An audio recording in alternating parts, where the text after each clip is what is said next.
Hai, apa kabar? Nama saya Nico Omeriongkere, VP Research and Analysis di PT Valbury Asia Futures. Hari ini saya ingin menyampaikan laporan research terbaru kami mengenai Get Ready for the Gold Bull Run.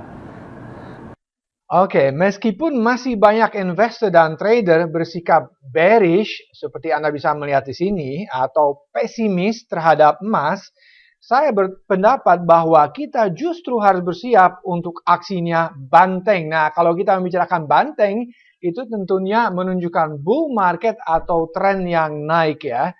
Nah, saya akan coba menunjukkan dalam beberapa slide ke depannya kenapa saya berpikir demikian. Kenapa saya berpikir bahwa justru sekarang saatnya untuk masuk ke pasar emas. Karena sebentar lagi saya rasa upside-nya akan cukup besar ya.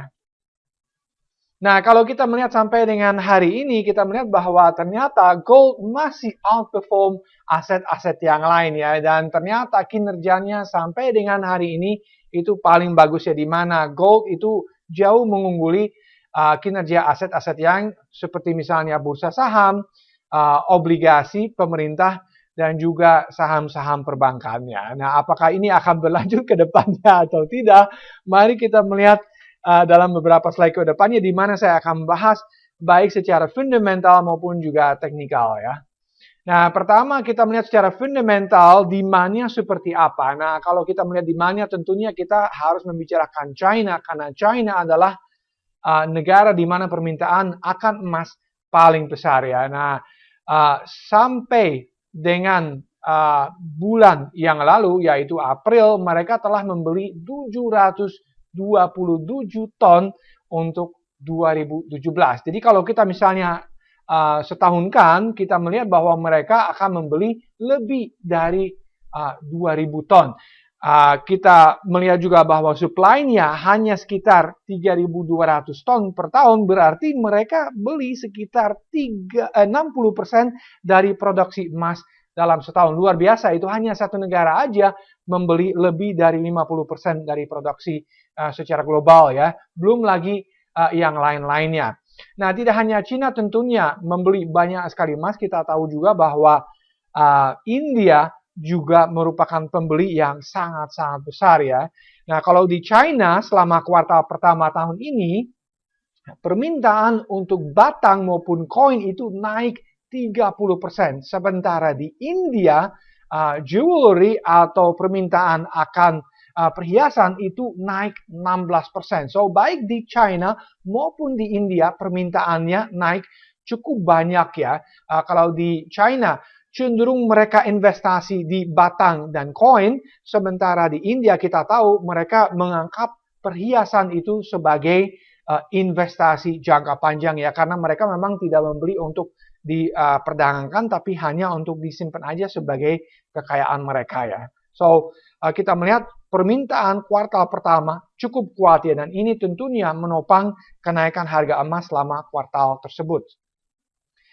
Lalu kalau kita melihat supply-nya bagaimana? Nah, ini juga supply-nya ke depannya diperkirakan akan turun. Kenapa demikian? Karena ada dua alasan besar gitu. Kita melihat pertama, penemuan emas dalam kuantitas besar sudah jarang sekali ditemukan ya di dunia ini gitu. Kita tahu bersama bahwa bukan seperti dulu kita misalnya ke sungai, kita bisa menemukan emas itu sama sekali sudah tidak ada. Jadi sekarang juga oleh karena itu ke depannya diperkirakan bahwa produksinya yang ada pada saat ini yang operational yang ditunjukkan sama hijau muda di sini, kita melihat bahwa itu akan turun cukup signifikan ya. Lalu kedua, kita melihat juga bahwa perusahaan tambang emas telah memangkas pengeluaran dana untuk mengembangkan proyek baru. Karena kita melihat juga bahwa yield-nya atau hasilnya per 1 ton biji itu sudah sangat-sangat turun ya. Misalnya sebagai contohnya aja, antara tahun 2012 dan tahun 2016, perusahaan tambang emas mengurangi capex atau belanja modal mereka sebesar 65%. Bayangkan, itu luar biasa besarnya, 65%. Jadi budget mereka untuk misalnya eksplorasi dan mengembangkan proyek baru itu turun lebih dari 50%. Jadi no wonder kalau kita melihat ke depannya juga pasti produksinya akan turun sangat signifikan ya.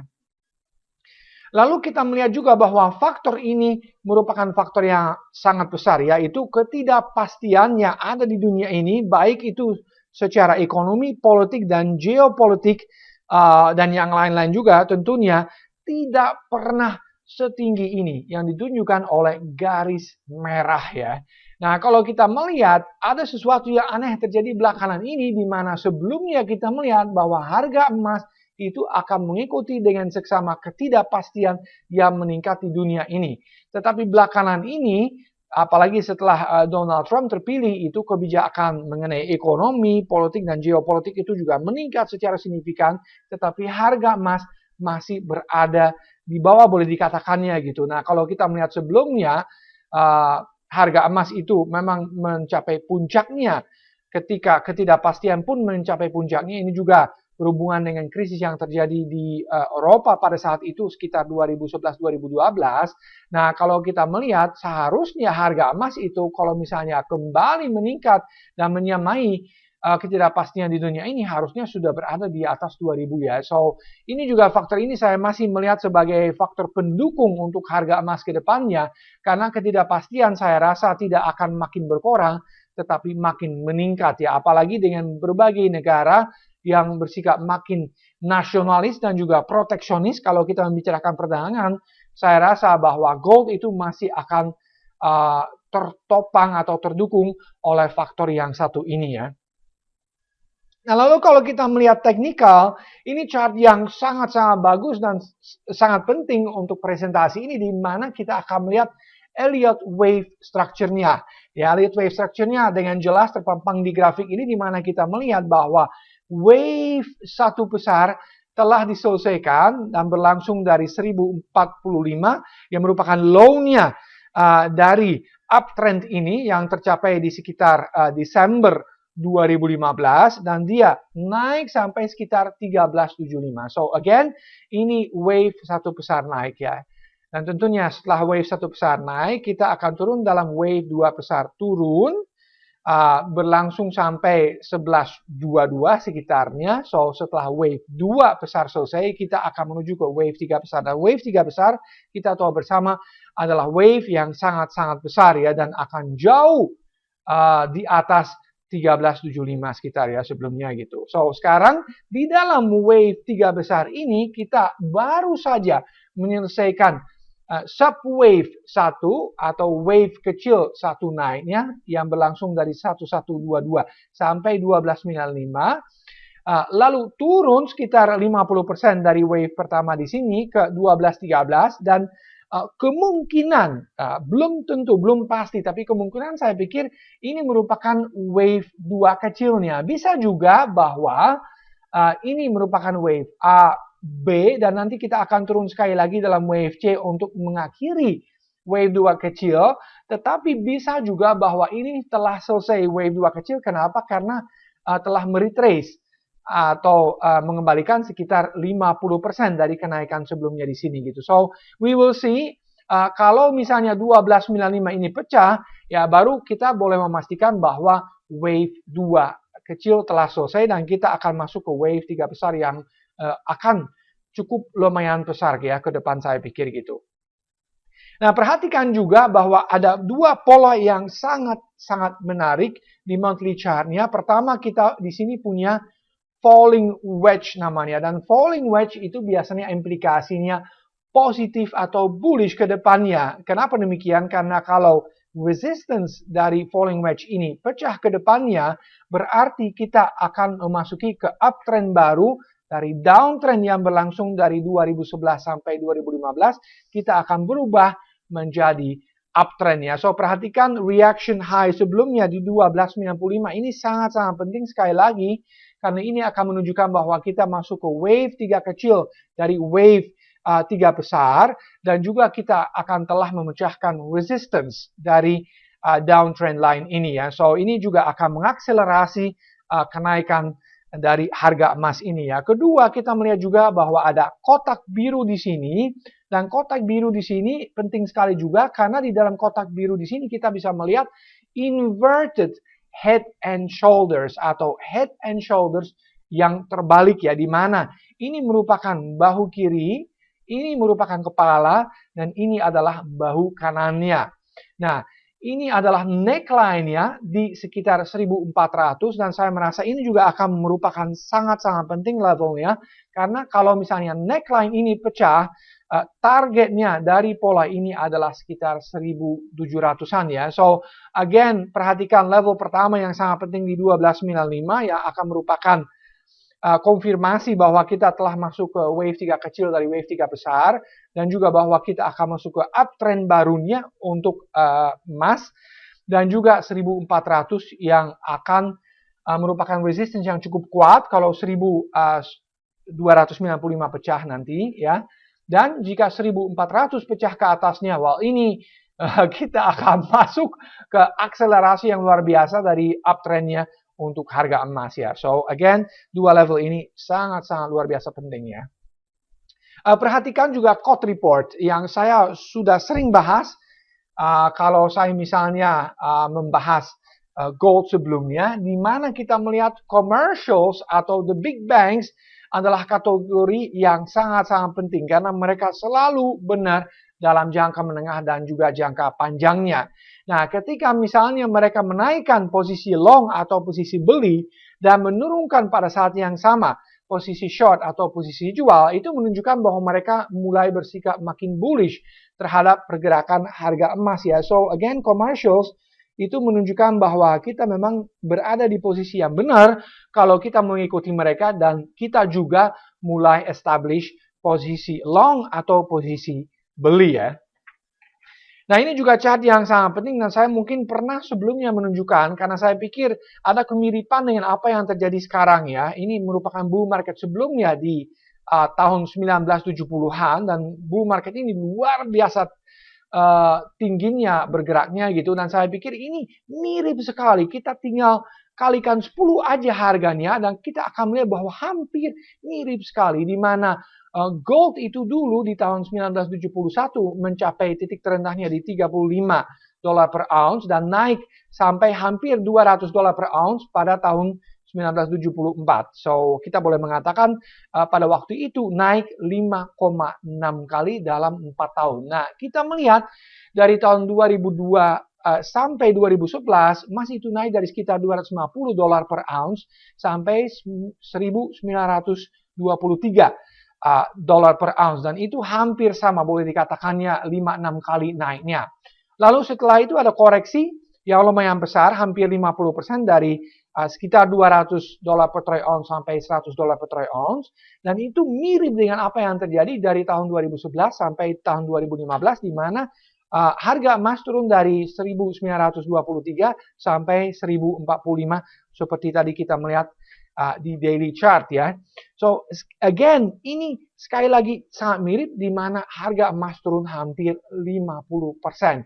Nah, apa yang terjadi setelah itu adalah sangat signifikan, di mana harga emas itu naik sekitar atau bahkan lebih dari 8 kali, dari sekitar 100 dolar per troy ounce sampai 850 bahkan 875 secara intraday dolar per troy ounce ya. Nah, apakah sekarang harga emas juga akan naik 8 kali atau bahkan lebih dari 8 kali lipat? Saya pikir itu memang akan terjadi ya. Dan kalau kita hitung dari harga sekarang di sekitar 1250, berarti kita akan menuju ke sekitar boleh dikatakan 10.000 ya. So again, saya pernah mengatakan sebelumnya juga, kita boleh mengharapkan kenaikan yang luar biasa beberapa tahun ke depannya. Saya pikir targetnya mungkin 10.000 akan tercapai di antara tahun 2020 hingga 2022 ya. Tapi pertama kita akan masuk ke wave 3 yang sekarang sudah berlangsung, dan kita mungkin akan naik ke 2000 bahkan 2000-an, nanti akan terjadi koreksi yang mungkin akan kembali ke high sebelumnya di 1923, dan nanti wave 5 akan luar biasa besarnya. So wave 3 itu boleh dikatakan akan naik alon-alon asal kelakon ya, pelan-pelan tapi pasti. Tetapi nanti yang paling besar sebetulnya adalah wave 5 yang kita boleh harapkan, di mana akan terjadi kenaikan yang hampir secara vertikal ya, seperti terjadi pada saat ini di cryptocurrencies ya, Bitcoin dan teman-temannya ya. Ya, saya ingin mengakhiri presentasi ini dengan kutipan yang sangat bagus dari Michael Belkin yang merupakan penasihat untuk hedge fund managers yang sangat besar dan juga sovereign wealth funds. Dia mengatakan apa yang saya katakan dalam presentasi sebelumnya, bahwa when the Fed wakes up and admits it is wrong on the economy and drops its tighter monetary policy, precious metals assets will skyrocket. That day is rapidly approaching. Dengan kata lain, ketika the Fed bangun dan mengakui bahwa memang mereka salah terhadap ekonomi dan juga akan meninggalkan kebijakan moneter yang cukup ketat pada saat ini, di mana mereka menaikkan suku bunga dan juga punya rencana untuk mengurangi neraca mereka, precious metals atau logam mulia secara umum, jadi berarti gold, silver, platinum, dan palladium, mereka harganya akan luar biasa melonjak ya, dan hari itu sangat dekat. Dan saya setuju dengan beliau di mana kita akan melihat ketika gold itu bisa naik di atas 1.400, gold akan melonjak dengan cepat sekali. Jadi untuk merangkum kembali, saya rasa pada saat ini adalah saat yang paling tepat untuk membeli emas. Apalagi kalau misalnya terjadi koreksi yang sedikit gitu ke depannya, saya rasa Anda harus memanfaatkannya untuk buy on weakness. Dua level yang sangat penting ke depannya, tadi kita melihat juga di chartnya, adalah $12.95 per troy ounce adalah level resistance yang pertama yang harus pecah untuk memastikan bahwa kita berada di wave 3 kecil dari wave 3 besar. Dan juga level kedua adalah $1.400 per troy ounce yang merupakan neckline dari inverted head and shoulders. Kalau level itu pecah, saya rasa bahwa kita akan melihat akselerasi dalam kenaikan harga emas ya. Sekian dari saya untuk saat ini. Sampai jumpa di video komentar berikutnya.